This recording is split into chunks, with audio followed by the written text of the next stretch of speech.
السيارة الطائرة لم تعد مجرد حلم، بل أصبحت حقيقة، حيث قامت شركة بريطانية بصنعها، وتحتوي خزانان، واحد لملئه بالوقود وآخر لملئه بالطاقة، حيث تحصل على الطاقة من ألواح طاقة شمسية مركبة على الجناحين.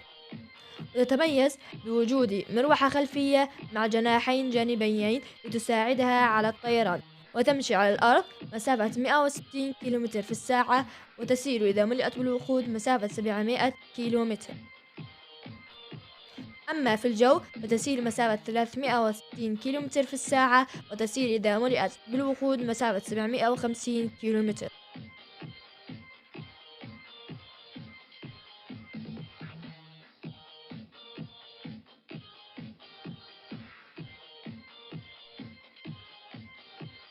ولكن لمن يريد أن يحصل على هذه السيارة يجب أن يكون يحمل رخصة طيران ورخصة قيادة، فهي قابلة للسير على الطرقات، ويتراوح سعرها بين 4.5 إلى 6 مليون ريال سعودي.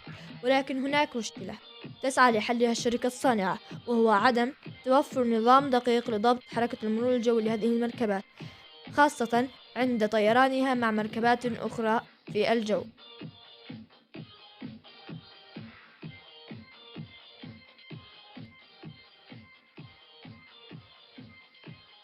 ويبقى السؤال: هل ستصبح بعد سنين عديدة الجو أيضا مزدحم بالمركبات الطائرة؟